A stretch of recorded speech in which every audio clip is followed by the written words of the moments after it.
안녕하세요. 요즘 날씨가 부쩍 추워지면서 난방비 걱정 다들 좀 하고 계시죠? 특히 전기 난방을 쓰는 곳이 늘면서 겨울철 전기 요금은 정말 우리 모두의 큰 관심사인데요. 오늘은 바로 이 전기 요금, 그중에서도 친환경 에너지 하면 딱 떠오르는 유럽에서 벌어지고 있는 아주 흥미롭고 또 역설적인 현상에 대해 한번 깊숙이 파헤쳐 보려고 합니다. 자, 그럼 바로 시작해 볼까요? 네, 바로 이 질문이 오늘 우리가 함께 풀어볼 핵심 퍼즐입니다. 유럽 하면 다들 기후변화 대응에 가장 적극적인 곳으로 알고 있잖아요. 실제로 풍력이나 태양광 같은 재생에너지도 엄청나게 많이 만들고 있고요. 그런데 정말 이상하게도 전기요금은 전 세계에서 가장 비싼 축에 속합니다. 아니, 상식적으로 깨끗한 에너지를 많이 쓰면 요금이 싸져야 하는 거 아닌가요? 좋은 의도로 시작한 정책이 왜 이런 결과를 낳는 건지, 대체 그 뒤에는 어떤 복잡한 이야기가 숨어 있는 걸까요?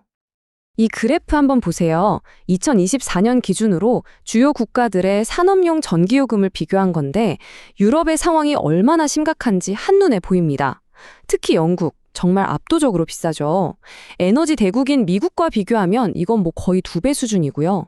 우리나라보다도 훨씬 비쌉니다. 기업들 입장에서 이렇게 비싼 전기요금은 엄청난 부담일 수밖에 없겠죠. 그럼 도대체 이 비싼 요금의 정체가 뭔지 첫 번째 단서를 찾아보겠습니다. 평범한 영국 가정의 전기요금 고지서, 그 속을 한번 들여다볼 건데요. 여기서 우리는 이 퍼즐을 풀 첫 번째 실마리, 아주 놀라운 사실 하나를 발견하게 됩니다. 자, 이 그래프가 바로 영국 전기요금의 속살입니다. 우리가 보통 전기요금 하면 발전소에서 전기를 만드는 비용이 거의 전부일 거라고 생각하잖아요. 근데 여기서 정말 놀라운 점은요. 실제 발전 비용, 그러니까 저기 보라색으로 표시된 도매 가격은 전체 요금의 30% 정도밖에 안 된다는 겁니다. 그럼 나머지는 다 뭐냐? 전기를 우리 집까지 보내주는 송전망 비용, 그리고 재생에너지를 지원하기 위한 각종 부담금과 세금 같은 것들이죠. 말 그대로 배보다 배꼽이 훨씬 더 큰 셈입니다.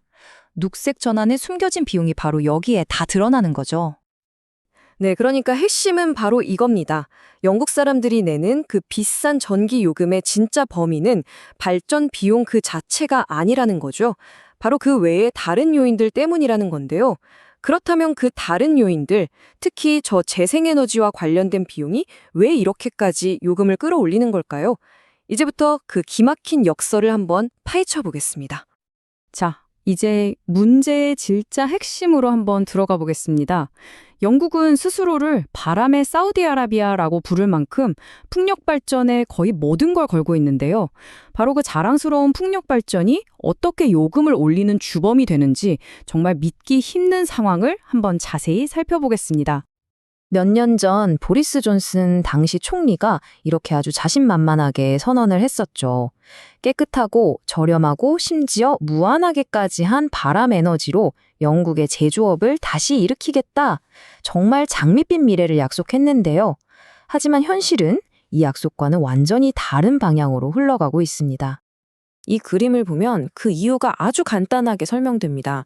영국은 지리적으로 바람이 아주 강한 북쪽, 스코틀랜드 지역에 거대한 해상 풍력 발전 단지들이 다 몰려 있어요.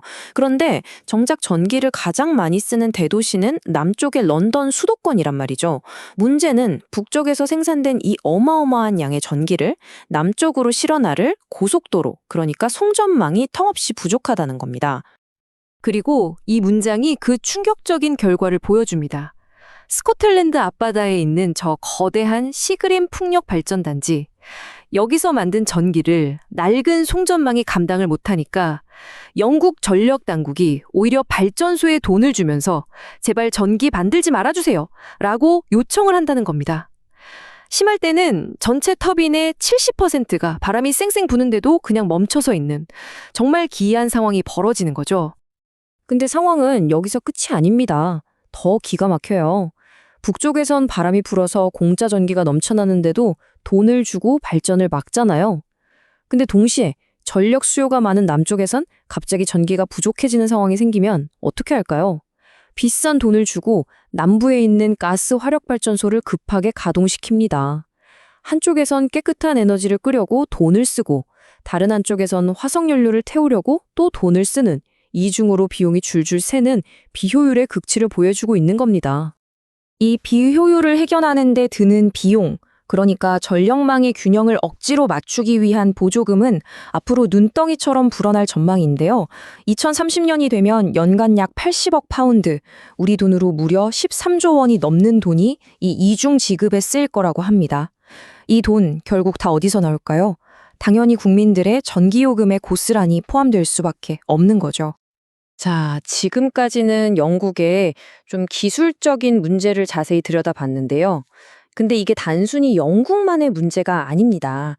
이제 시야를 좀 더 넓혀서 이런 상황을 만들어낸 유럽 대륙 전체의 근본적인 정책 선택에 대해 알아보겠습니다. 왜 유독 유럽만 이런 독특한 문제를 겪고 있는 걸까요? 바로 이 슬라이드가 그 차이를 명확하게 보여줍니다. 전문가들은 미국이나 중국의 전략을 엔드 전략이라고 불러요. 기존의 안정적인 화석 연료는 그대로 두고 그 위에 재생 에너지를 더하는 애드 방식이죠. 반면에 유럽은 5월 전략을 선택했습니다. 기존 화석 연료냐, 5월 재생 에너지냐, 둘 중 하나를 택해서 기존 에너지를 최대한 빨리 대체해버리겠다는 훨씬 급진적인 목표를 세운 겁니다. 인류의 미래를 생각하면 옳은 방향일 수 있지만 문제는 새로운 에너지원이 충분히 안정적으로 자리 잡기도 전에 기존 에너지원을 너무 빨리 없애버리면서 각종 부작용이 터져나오고 있다는 점입니다. 그리고 이 급진적인 5월 전략은 실제 유럽 경제에 심각한 타격을 주고 있습니다. 엑슨모빌 같은 글로벌 기업은 비싼 전기료를 감당 못하고 유럽 공장 문을 닫고 있고요. 미래 산업의 핵심인 데이터 센터는 전력 부족 때문에 아예 유럽에 들어오질 못하고 있습니다. 아일랜드는 2028년까지 신규 데이터 센터 설립을 금지했고 독일은 2035년은 되어야 안정적인 전력 공급이 가능할 거라고 하죠. 결국 유럽의 산업 기반이 약해지고 미래 성장 동력까지 잃게 만드는 요인이 되고 있는 겁니다. 이런 거시적인 정책의 결과는 결국 우리 같은 평범한 사람들의 삶에 직접적인 영향을 미치게 마련이죠. 이제 이 녹색 정책에 숨겨진 비용이 어떻게 일반 가정의 지갑을 위협하고 있는지 그 구체적인 사례를 한번 살펴보겠습니다. 프랑스의 사례가 정말 상징적입니다. 프랑스는 모든 주택에 에너지 효율 등급을 매기는데요. 2025년부터는 최하위인 G등급을 받은 낡은 집은 아예 임대를 줄 수 없도록 법으로 막아버렸습니다. 그럼 집주인 입장에서는 세를 놓으려면 자기 돈 수천만 원을 들여서 단열공사 같은 비싼 수리를 해야만 하는 거죠. 처음엔 정부가 보조금을 약속했지만 재정이 나빠지면서 지원은 줄어들고 결국 개인의 부담만 눈덩이처럼 불어나고 있습니다. 당연히 국민들의 불만이 터져나올 수밖에 없겠죠. 그리고 이 숫자가 현재 유럽인들의 생각을 정말 단적으로 보여줍니다. 유럽 20개국 10만 명 이상을 대상으로 한 조사에서 응답자의 무려 75%, 그러니까 4명 중 3명이 기후변화 대응에 대해 이제 할 만큼 했다, 또는 더 많은 돈을 쓰는 건 반대한다고 답했습니다. 좋은 명분도 좋지만 당장 내 주머니에서 나가는 돈이 너무 많아지니까 이제는 감당하기 어렵다는 명백한 신호를 보내고 있는 거죠. 자, 지금까지 살펴본 것처럼 유럽은 지금 매우 복잡한 딜레마에 빠져 있습니다. 좋은 의도로 시작했지만 예상치 못한 비용과 사회적 갈등이라는 암초에 부딪힌 거죠. 이제 결론을 향해 가면서 이들이 마주한 현실과 앞으로 남은 과제들을 한번 정리해 보겠습니다. 이 타임라인은 아마 많은 분들께 좀 충격적일 수 있습니다. 재생에너지는 결국 가장 싸다는 말, 궁극적으로는 맞는 말입니다. 연료비가 안 되니까요. 하지만 핵심 질문은 언제 싸지냐는 겁니다. 전문가들은 영국과 독일의 경우 낡은 송전망을 교체하는 등 필요한 모든 투자가 마무리되고 소비자들이 실제로 요금 하락을 체감하기 시작하는 시점을 놀랍게도 2045년경으로 보고 있습니다. 앞으로도 20년 이상은 더 비싼 요금을 감수해야 한다는 뜻이죠. 결국 핵심 갈등은 바로 이것입니다. 정치인들이 약속했던 저렴하고 깨끗한 에너지의 시대. 그 약속 자체가 거짓말은 아닐 수 있습니다. 하지만 그 약속이 실현되기까지 우리가 치러야 할 경제적 고통의 기간이 우리가 생각했던 것보다 훨씬 더 길고 혹독하다는 것. 이게 바로 문제의 진짜 본질입니다.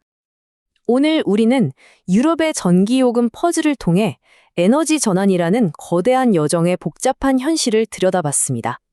녹색 미래로 가는 길, 분명 우리가 가야 할 길입니다. 하지만 그 과정에서 발생하는 이 막대한 비용을 과연 누가, 어떻게, 그리고 어떤 속도로 부담해야 할 것인가? 이 질문에 대한 사회적 합의를 찾는 것, 이것이 앞으로 유럽, 그리고 우리에게도 주어진 가장 큰 숙제가 아닐까 싶습니다. 여러분의 생각은 어떠신가요?